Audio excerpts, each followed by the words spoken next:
gran desastre marítimo histórico. Y el hombre que sobrevivió a él era un jugador de tenis. Lo último que quería era perder sus piernas. Algo absurdo salva la vida de los soldados.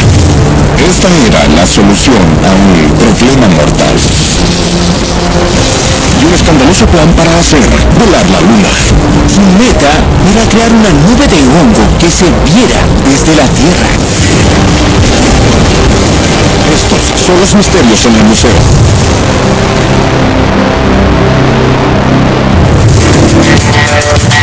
La imponente rueda de las grandes montañas humeantes de 60 metros de altura, el enorme castillo Magic Crest y la meca de la música country, Bollywood, creada por la legendaria Dolly Parton, se pueden encontrar en Pigeon Forge, Tennessee. Pero ninguno de ellos está a la altura de esta vista colosal. Titanic, la atracción y museo más grande del mundo. El museo, construido como una réplica a media escala del barco siniestrado, contiene una colección de más de 400 artículos rescatados del naufragio del infame barco, incluido un violín usado por uno de los músicos del Titanic y un trozo de la alfombra del barco. Incluso hay una recreación de tamaño completo tallada a mano de su gran escalera. Pero entre estos artículos icónicos hay un objeto de cruda simplicidad. Este artefacto mide medio metro de largo y 30 centímetros de ancho. Está hecho de tela y es de color grisáceo. Este es un chaleco salvavidas original del Titanic. Y recuerda a un héroe poco conocido que se vio envuelto en uno de los mayores desastres de todos los tiempos. Esta es una historia de resistencia, coraje y determinación.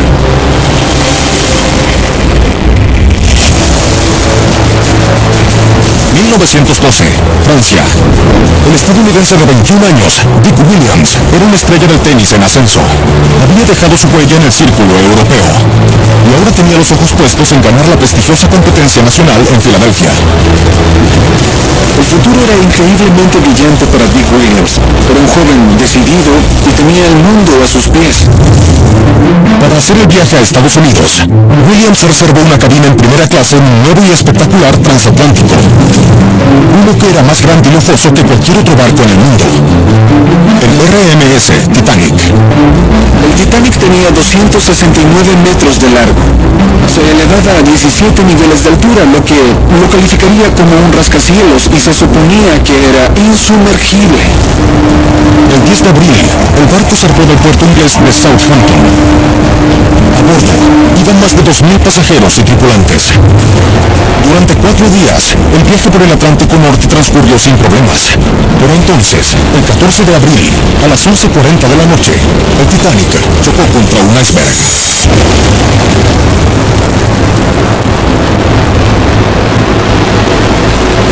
Y comenzó a hundirse. Williams estaba solo en su cabina cuando escuchó las palabras que todo pasajero teme. Abandonen la nave. La gente de primera clase se dirigió muy pronto a los botes. Pero Williams no. Tomó un chaleco salvavidas y ayudó a sus compañeros de viaje. Estaba tratando de salvar a la gente, pero llegó un momento en que Williams ya no pudo ayudar más. Así que también debió bajarse del barco. En el último minuto, Williams saltó al mar gélido. Nadó furiosamente hacia un bote salvavidas y lo subieron a bordo. La diminuta embarcación estaba sobrecargada de pasajeros y llena de agua gélida. Williams, que ya se congelaba por haberse zambullido en el mar, no tuvo más remedio que sentarse en ese charco durante horas. Estaba sumergido hasta la cintura en agua helada. Temblaba incontrolablemente. Yo no podía sentir sus pies. Al fin, poco después de las 4 de la mañana, un barco de rescate, el Carpathia, llegó al lugar del desastre. Williams y sus compañeros sobrevivientes fueron llevados a un lugar seguro. Pero aunque lo habían rescatado, su calvario apenas comenzaba. Los médicos a bordo del Carpathia le dieron a Williams un pronóstico sombrío. Sus piernas estaban muy congeladas. La única forma de prevenir la aparición de gangrena mortal era amputando. Williams era un hombre joven. Era jugador de tenis. Lo último que querría era perder sus piernas. Williams se enfrentó a una elección terrible: seguir las órdenes del médico y permitir que le amputaran las piernas, y ver cómo se destruían sus sueños futuros, o rehusarse y arriesgar la muerte. Entonces, tomó una decisión difícil.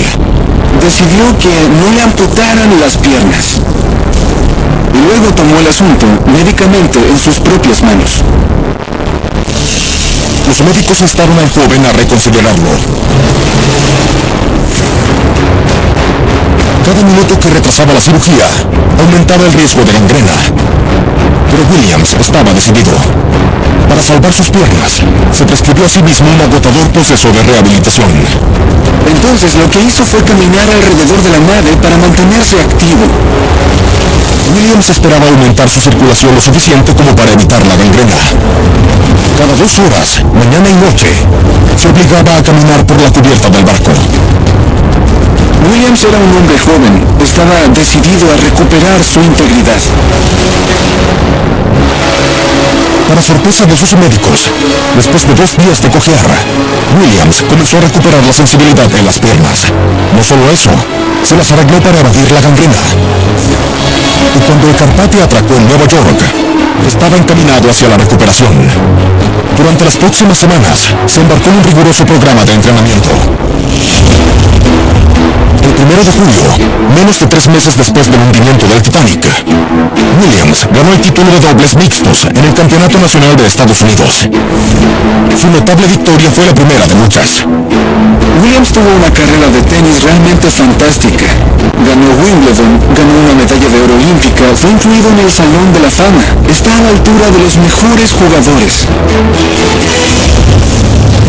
Hoy, un chaleco salvavidas, como el que usó Williams, se exhibe en Titanic, la atracción y museo más grande del mundo en Tennessee. Nos recuerda a una estrella del tenis insumergible que se negó a rendirse ante el desastre. Cooperstown, Nueva York, es mejor conocido como el hogar del Salón Nacional de la Fama del Béisbol. Cada mes de julio, miles de visitantes vienen a ver cómo las leyendas más grandes del deporte ingresan a este salón de honor. Y en las afueras de la ciudad, hay una institución que honra a un hombre por un tipo de logro muy diferente: el Museo de Arte Fenimore.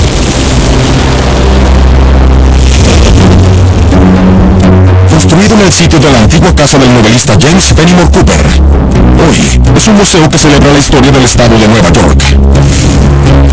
La colección incluye un traje que perteneció al autor del siglo XIX, una tabla para pasteles utilizada por panaderos en la década de 1820 y un peine de hueso del siglo XVII, tallado por indios Seneca.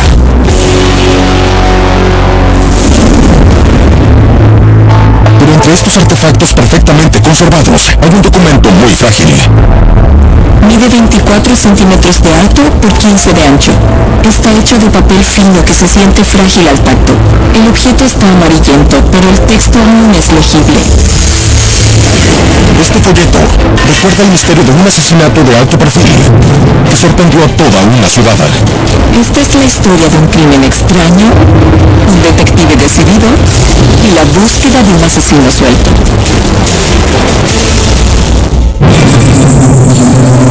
Era la mañana del 21 de marzo de 1873, en Brooklyn, Nueva York. El jefe de policía Patrick Campbell fue convocado a una elegante casa en la ciudad. Ahí, en el sótano, estaba el cuerpo del dueño del edificio. Un adinerado viudo de 41 años, llamado Charles Goodrich. El hermano de la víctima, que también estaba en el lugar, le dijo a la policía que Charles Goodrich era un respetado hombre de negocios. Era comerciante de madera y de bienes raíces. Mientras Campbell estudiaba la escena del crimen, lo primero que notó fue una pistola junto al cuerpo de Goodrich. Parecía un caso clásico de suicidio. Pero tras una inspección más cercana, Campbell encontró otra pista. Había 3 heridas de bala en la cabeza de Goodrich. Este descubrimiento inmediatamente descartó el suicidio. Y luego Campbell se enteró por el hermano de Goodrich que a la víctima le faltaban varias de sus pertenencias. Su reloj, su cartera y su anillo no se encontraban por ningún lado. Debido a las joyas y el dinero en efectivo perdidos, así como las heridas de bala, esto parecía un robo fallido. Pero luego Campbell descubrió algo que no cuadraba. Aparte del sitio de sus heridas, no había sangre en ninguna parte. De hecho, parecía que después de su muerte, alguien lavó la cara de la víctima, peinó su cabello y lo vistió con una camisa limpia. Para Campbell, el descubrimiento dejaba pocas dudas. Este crimen no era un robo que salió mal, sino un asesinato premeditado. ¿Qué ladrón pasaría tanto tiempo no solo limpiando el desastre en el lugar, sino que preparando amorosamente el cuerpo? Campbell entrevistó a la familia y a los amigos de la víctima, pero no pudo encontrar a nadie que tuviera motivos para querer la muerte de Goodrich. Campbell estaba bloqueado. Había entrevistado a muchos sospechosos y no tenía pistas. Estaba frustrado. Entonces, la noticia de la investigación llegó a la prensa. Y a medida que crecía la fascinación del público, aumentó la presión para resolver el caso de alto perfil. La ciudad entera estaba fascinada por la dramática y sórdida muerte de uno de los miembros de la Elite de Brooklyn. La gente se dedicaba a discutir sus propias teorías sobre el caso de alto perfil. Cuando Campbell entrevistó a la familia y a los conocidos de Goodrich, obtuvo una noción clave sobre el carácter del hombre. Charles Goodrich, al parecer, era conocido por tener un don con las mujeres. Charles Goodrich era viudo y sus vecinos habían visto a varias damas entrando y saliendo de su casa. Parecía ser muy popular entre las señoras. Y una mujer en particular fue objeto de sus afectos. Su nombre era Kate Stoddard. Kate Stoddard era una mujer atractiva, tenía unos 23 años y era fabricante de sombreros de paja, pero solo se sabía eso sobre ella. Cuando Campbell rastreó a Stoddard y buscó en su apartamento, encontró el anillo, la cartera y el reloj del hombre muerto. Y eso no era todo. También encontró un revólver con 3 cámaras vacías. Una vez que toda esta evidencia irrefutable salió a la luz, se hizo evidente que la mujer era la asesina de Charles Goodrich. Stoddard fue arrestada. En custodia, ella confesó el asesinato y explicó que después de un breve noviazgo, ella y Goodrich se casaron en secreto. Pero poco después de las nupcias, Goodrich reveló que estaba enamorado de otra mujer. Estaba destrozada porque su amor la traicionó así y lo asesinó en un crimen pasional. En cuanto a por qué lavó la cara de Goodrich y lo vistió con una camisa limpia, parece que sintió remordimiento por matarlo. Eso fue macabro, como un funeral simulado, un trabajo fúnebre improvisado. Cuando se difundió la noticia de la confesión de Stoddard, creó una sensación. El asesinato fue llamado el crimen de la década. Con el público hambriento de información, los periódicos locales contaron la sórdida historia en panfletos sobre el crimen real, uno de los cuales se exhibe en el Museo de Arte Fenimore. La gente estaba ansiosa por tener la historia real de Kate Stoddard. El 12 de julio, un juez internó a Stoddard en un manicomio en Auburn, Nueva York, donde viviría el resto de sus días. Campbell había hecho su trabajo.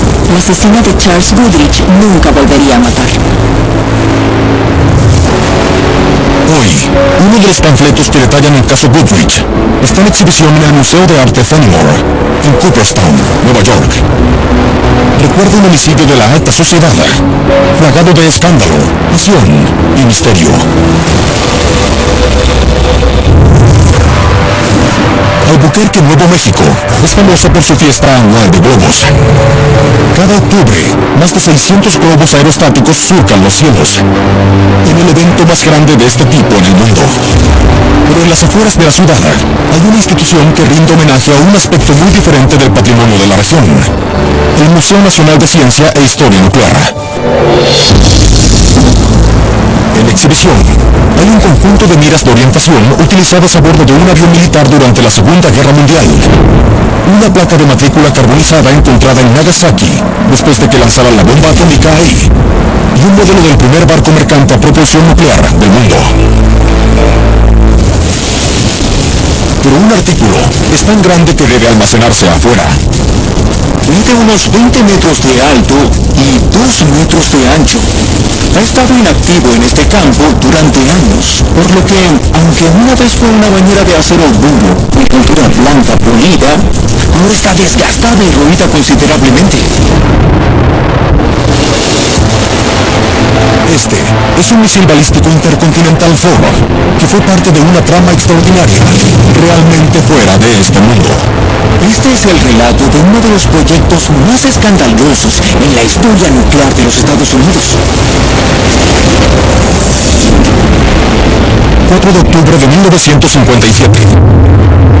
La Unión Soviética impactó al mundo al poner en órbita el primer satélite artificial, el Sputnik. Como consecuencia, Estados Unidos quedó claramente consternado. Si los científicos soviéticos tenían la capacidad de poner un satélite en órbita, ¿qué avances pudieron haber hecho también en la tecnología de armas? Lo del Sputnik fue totalmente aterrador y el ejército estadounidense debió tomarlo en serio.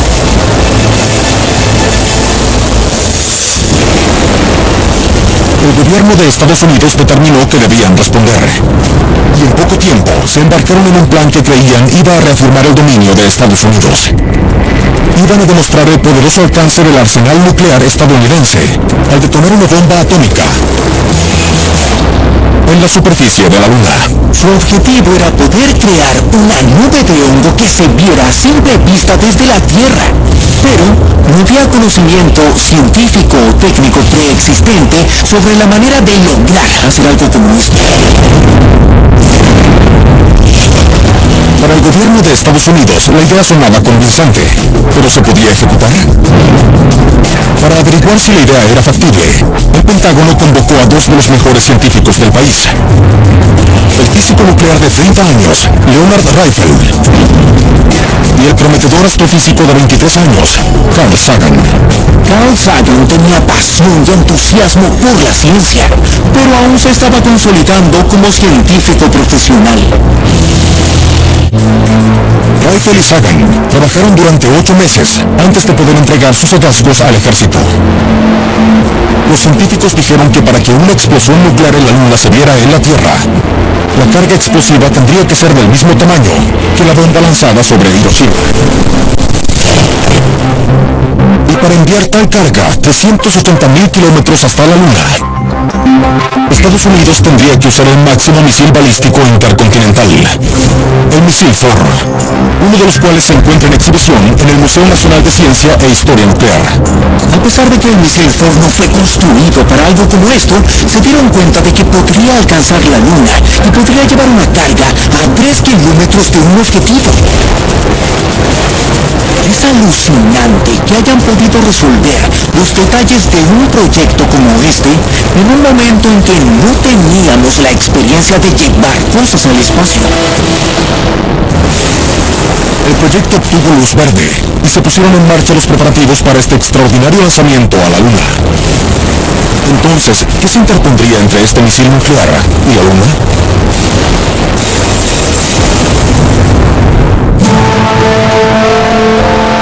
Mientras se llevaban a cabo los preparativos para el lanzamiento, Leonard Reichel y Carl Sagan se convirtieron en sus mayores críticos. Y aunque habían descubierto un modo de hacerlo, también vieron que casi con certeza no debían. Los científicos afirmaron que detonar una bomba nuclear en la Luna tendría consecuencias devastadoras. Dispersaría la radiactividad a través de la superficie lunar, por lo que contaminaría permanentemente cualquier estudio futuro de la Luna y crearía riesgos si algún día intentáramos colonizarla. Peor aún, los desechos radiactivos podrían caer sobre la Tierra, poniendo en riesgo a millones de vidas. Las advertencias de los científicos fueron suficientes para convencer al Pentágono de cancelar su lanzamiento lunar, por lo que los funcionarios centraron su atención en vencer a los soviéticos de un modo diferente. En lugar de lanzar una bomba nuclear, enviarían una misión tripulada a la Luna. Los líderes militares estadounidenses pensaron que era totalmente imperativo mostrar a los soviéticos que aún eran mejores. Rayfeld aceptó un empleo en la NASA y se convirtió en el director adjunto del programa Apolo. En 1969, Neil Armstrong hizo historia cuando se convirtió en el primer hombre en pisar la Luna. La hazaña estableció a Estados Unidos como la potencia dominante en el espacio, una victoria decisiva en la Guerra Fría.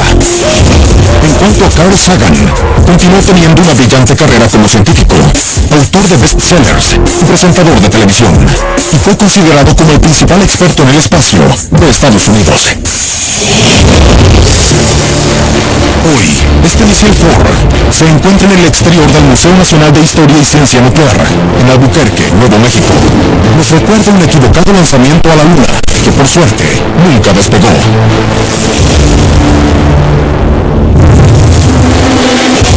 Hollywood, California.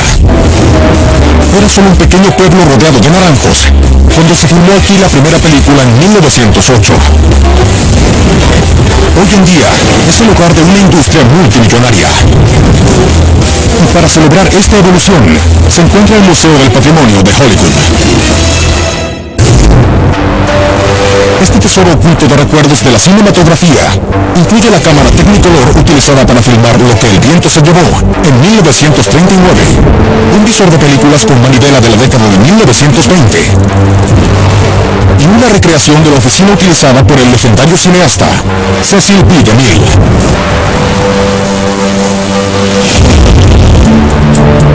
Pero entre estas exhibiciones destacadas, hay un artículo pequeño que podría ignorarse fácilmente.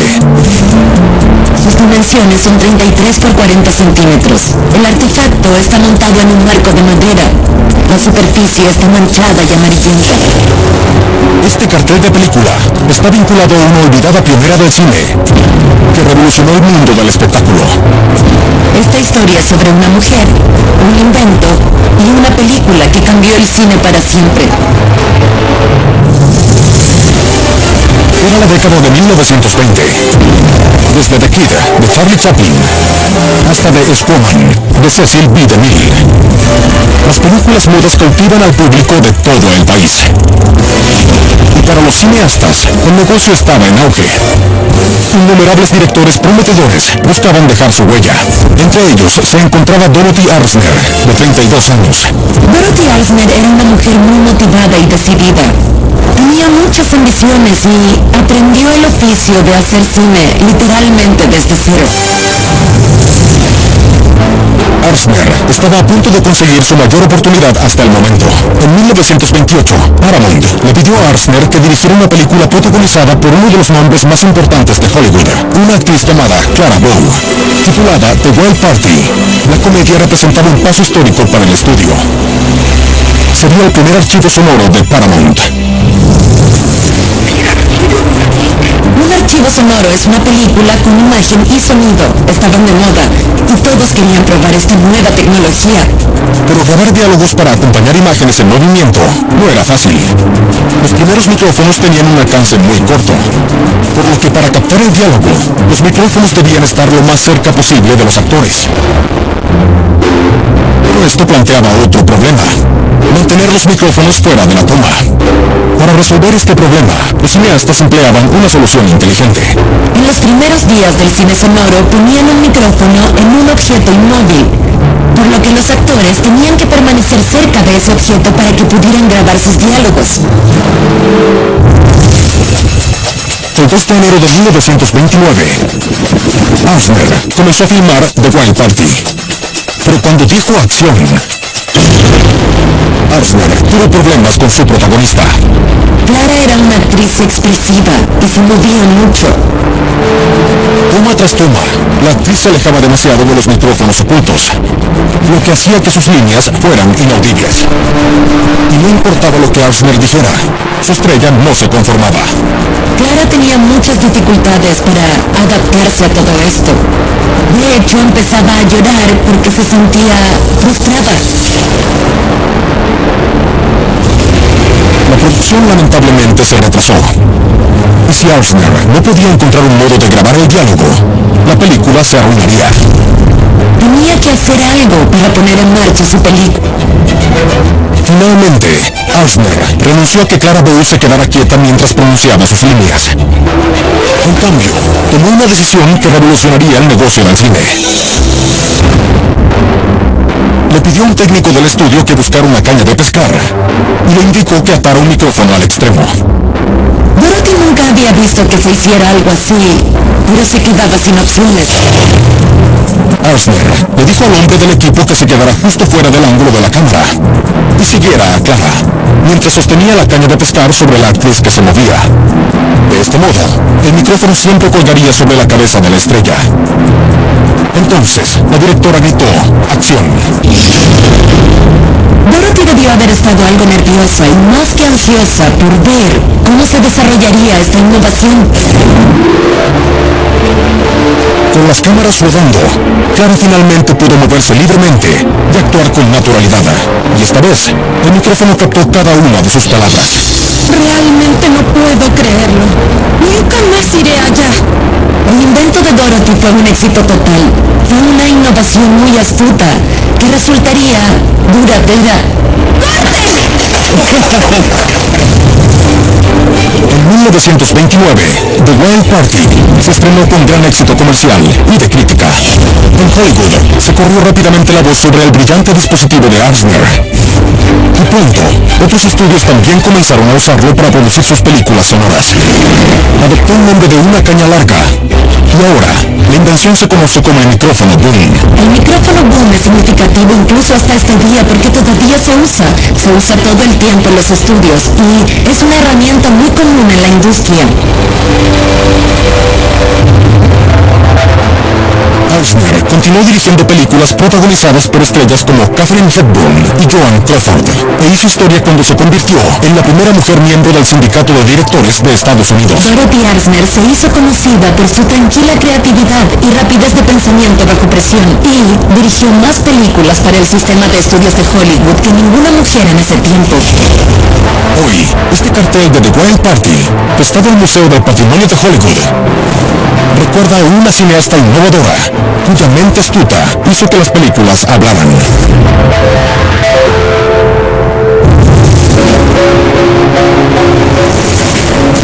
Ámsterdam. Esta ciudad holandesa está atravesada por más de 160 pintorescos canales y cursos de agua, una distinción que le ha valido el apodo de Venecia del Norte. Y a orillas del río Amstel se encuentra una de las instituciones más prestigiosas de la ciudad, el Hermitage Amsterdam. Esta sucursal del famoso Museo Ruso exhibe más de 2.000 raros objetos europeos, incluyendo un rifle de caza Flintlock de 1790, un escritorio del siglo XVIII y un busto de mármol del filósofo francés Voltaire. Pero el elemento más impresionante en exhibición domina todo el resto. El artefacto mide 3 por 2 metros y medio. Es una pintura al óleo sobre lienzo y muestra a una mujer con un bello vestido formal. La figura seductora que se muestra en este retrato logró una de las tomas de poder más famosas en la historia europea. Esta es una historia de valentía, audacia y sacrificio por la patria. Era 1762, en San Petersburgo, Rusia. Sofía Federica Augusta, de 33 años, era la esposa del zar, Pedro III. Inteligente y compasiva, la joven zarina se preocupaba profundamente por su país. Es muy carismática y es alguien en quien las personas que la rodean creen y escuchan. Pero a pesar de su elevada posición, la joven noble era miserable. Sofía estaba atrapada en un matrimonio sin amor y se veía obligada a soportar las aventuras amorosas de su marido. Pedro no era precisamente un esposo ejemplar. Tenía muchas amantes y eso era increíblemente humillante. Pero las infidelidades de su marido no eran lo peor. Durante meses, observó con horror cómo el comportamiento de Pedro se volvía más errático, a menudo a expensas del propio país. Aumentó los impuestos y lanzó una impopular guerra contra Dinamarca. No creía en su esposo. No creía que fuera un buen gobernante. Ella pensaba que Pedro en realidad llevaba al país al borde del risco. A medida que la situación se salía de control, Sofía decidió tomar el asunto en sus propias manos. Derrocaría a su esposo y se apoderaría del trono. Sentía que este era un paso que debía dar para salvar a Rusia. Para ayudar a llevar a cabo el golpe, Sofía contrató los servicios de un oficial militar ruso que simpatizaba con su causa, un hombre llamado Grigori Orlov. Orlov le presentaría a Sofía los generales rusos para pedirles su apoyo. Sin el ejército no habría tenido el poder para llevar a cabo esto. Era un plan arriesgado. Si los generales se negaban a informar al zar, era probable que Sofía fuera arrestada por traición y ejecutada. Si este golpe no salía bien, sin duda sería su fin. La noche del 28 de junio, el zar Pedro III salió de San Petersburgo en un viaje para ver a su amante. Sofía y Orlov aprovecharon la oportunidad para poner en marcha su plan. La pareja corrió hacia el cuartel del ejército en las afueras de la ciudad. Todo estaba en juego para ella, su vida estaba en juego, no había marcha atrás. Cuando Sofía llegó al cuartel del ejército, dio un discurso conmovedor a los generales reunidos. Ella les dijo que esta guerra impopular en Dinamarca no tenía que continuar, y ella les pidió su apoyo. Ver a la valiente Sofía arriesgarlo todo por lo que creía, inspiró a los generales. Acordaron respaldar a la joven Sabina contra su esposo infiel. Con el pleno apoyo del ejército asegurado, Sofía se vistió con un uniforme militar y se dirigió a detener al zar. Dejó hasta un palacio real fuera de la ciudad y encontró a Pedro con su amante. Sofía lo hizo arrestar y lo obligó a abdicar. Cuando Pedro la vio llegar y le dieron la noticia, se dice que se desmayó en los brazos de su amante.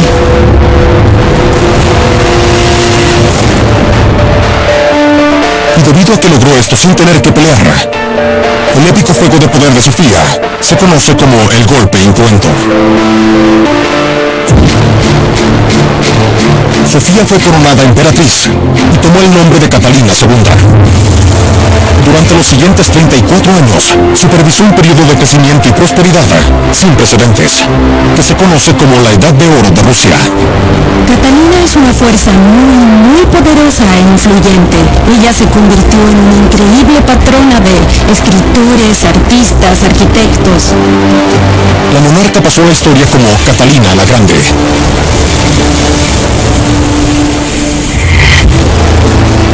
Hoy, esta pintura al óleo de la valiente gobernante se exhibe en el Hermitage Amsterdam. Nos recuerda a una mujer poderosa que no se detuvo ante nada para salvar a su país. Una galería de juegos antiguos, figuras de G.I. Joe de la década de 1960 y un carrusel antiguo son solo algunos de los artículos que se exhiben en el museo más divertido del país, el Museo Nacional de Juegos de Strong. Ubicado en Rochester, Nueva York, esta institución única alberga casi medio millón de juguetes y juegos diferentes. Y entre estos amados juguetes del pasado, hay un artículo que nunca ha pasado de moda. Este objeto mide unos 17 centímetros de alto. Está decorado con un diseño colorido y una fuente graciosa. Y tiene una tapa de plástico de color neón encima. Este popular artículo de fiestas desempeñó un papel vital en un conflicto bélico. Este artefacto recuerda una solución simple a un problema complejo y mortal.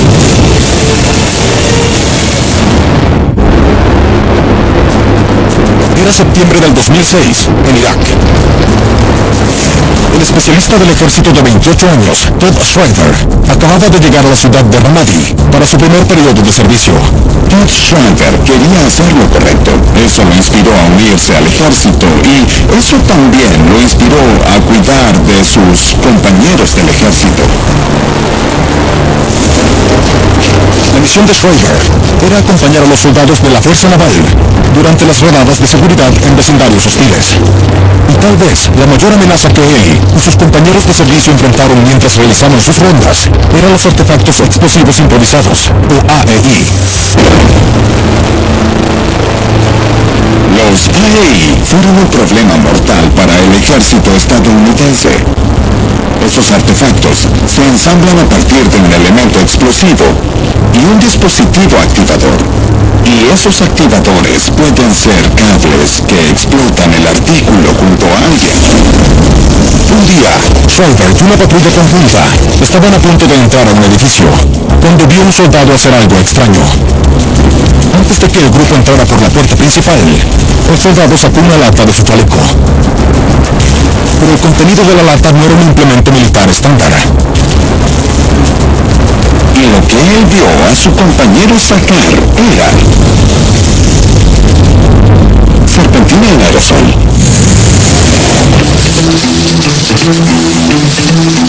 El soldado roció la colorida serpentina espumosa en la habitación. Pero en lugar de caer al suelo, la cuerda pareció quedar flotando en el aire. La serpentina se había enganchado en el cable trampa casi invisible de un AEI, lo que permitió al grupo evitarlo. Schreiber debió sentirse sorprendido y aliviado.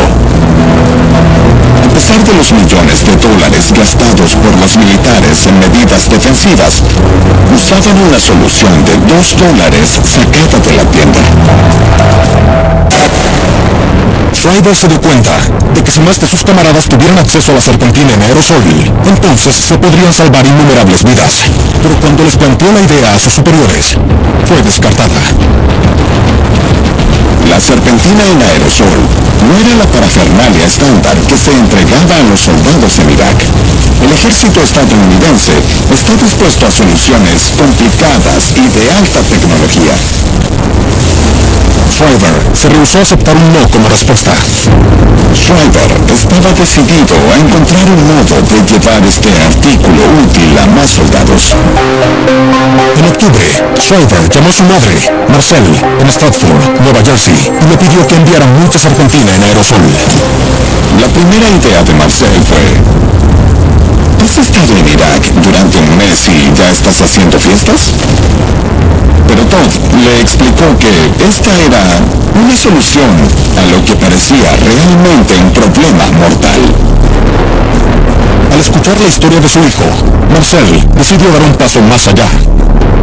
Enviaría tantas latas como fuera posible a hombres y mujeres en servicio en Irak. Solicitó donaciones de serpentina en aerosol por toda la ciudad. La noticia de su campaña pronto fue recogida por los periódicos locales y varias organizaciones militares. Y ahí fue cuando las contribuciones comenzaron a llegar. Gracias a toda la publicidad, terminó con un inmenso suministro de 80.000 latas de serpentina en aerosol. Marcelle debió sentirse conmovida por la avalancha de donaciones.